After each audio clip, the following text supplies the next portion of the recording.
যে কোনো বাড়ির জন্য শোয়ার ঘর খুব গুরুত্বপূর্ণ।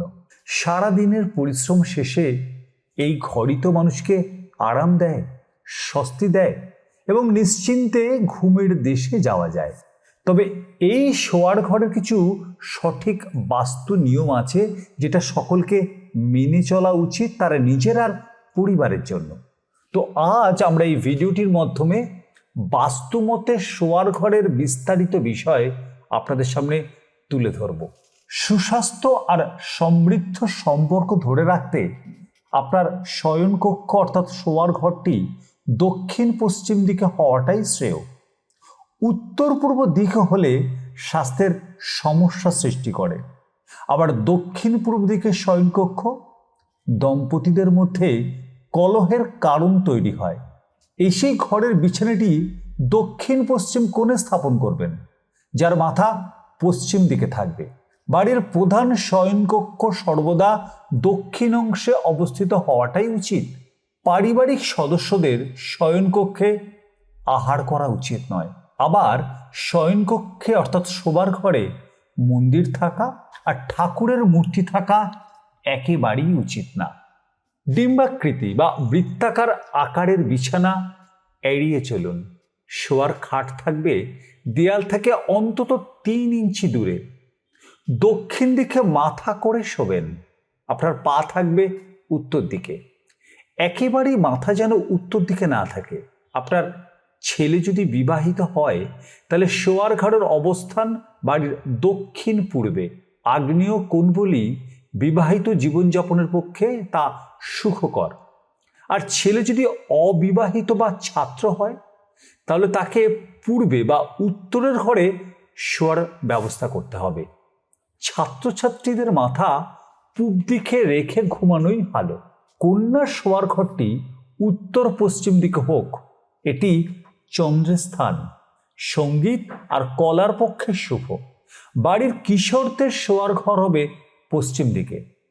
শোয়ার খাটটাকে ঘরের দক্ষিণ পশ্চিম কোণে রাখতে হবে। কিশোরদের মাথা পূব দিকে রেখে শোয়া যেতেই পারে। শোয়ার খাট যেন কখনোই দেয়ালকে স্পর্শ না করে। মনে রাখবেন, শয়নকক্ষে বিছানার সামনে আয়না বা টেলিভিশন রাখবেন না।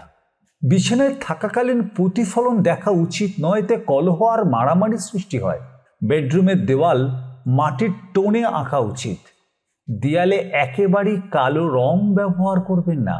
ঘুমানোর সময় কখনোই মাথার পেছনের জানলা খোলা রাখবেন না। বিছানার উপরে একটা গোল সিলিং এড়িয়ে চলুন। মৃত পূর্বপুরুষদের ছবি দেয়ালে ঝোলাবেন না। ব্যবহার না করার সময় টয়লেটের দরজাটা বন্ধ রাখুন, যেটি শয়নকক্ষের সঙ্গে অ্যাটাচ আছে। প্রতিদিন বা নিদেনপক্ষে সপ্তাহে 1 দিন অন্তত শয়নকক্ষের ফ্লোরটা মুছে ফেলুন। জল বা ফোয়ারা চিত্রিত করা পেন্টিং শয়নকক্ষে থাকা উচিত নয়। এবার বলি, এই শোয়ার মাথাটা কোন দিকে রাখলে কি উপকার মেলে বাস্তবমতে। ঘুমের সময় পায়ের দিক যদি পূব দিকে হয় তাহলে খ্যাতি আর সম্পদ বাড়ে। ঘুমের সময় পায়ের দিক যদি পশ্চিমে থাকে তাহলে সম্প্রীতি এবং আধ্যাত্মিকতা বৃদ্ধি পায়। আর ঘুমানোর সময় পায়ের দিক যদি উত্তরে থাকে তাহলে সমৃদ্ধি আর বিলাসিতা বাড়ে। শোবার ঘরটি অফ হোয়াইট, বেবি গোলাপি বা ক্রিম রং রাখুন। শোবার ঘরটি পরিষ্কার এবং বিশৃঙ্খল মুক্ত রাখার চেষ্টা করুন। শোবার ঘরে টেলিভিশনটা রাখার চেষ্টা করবেন না। আপনি যদি নিজের শোয়ার ঘরে টিভি একেবারেই রাখতে চান তাহলে বিছানা থেকে অনেকটা দূরে সেফ ডিস্টেন্সে রাখার চেষ্টা করবেন। ঘড়ি, বৈদ্যুতিন সরঞ্জাম, ভাঙা শিল্পকর্ম, যন্ত্রপাতি এগুলো শোয়ার ঘর থেকে এড়িয়ে চলুন। শোয়ার ঘরে জলের ঝর্ণা আর অ্যাকুয়ারিয়ামগুলি রাখবেন না। যুদ্ধের দৃশ্য বা অবিবাহিত মহিলাদের প্রতিকৃতি শোয়ার ঘরে আনবেন না। শোয়ার ঘরে সুগন্ধযুক্ত মোমবাতি বা ডিফিউজার রাখুন, তাতে ঘরের পরিবেশ মোহময় হয়ে উঠবে। এই হলো আমাদের আজকের ভিডিও। ভালো লাগলে অবশ্যই লাইক বাটনে ক্লিক করবেন। আর এই ধরনের ভিডিও আরও বেশি বেশি ও তাড়াতাড়ি পেতে আমাদের চ্যানেলটিকে সাবস্ক্রাইব করবেন। প্রত্যেকে ভালো থাকবেন। নমস্কার।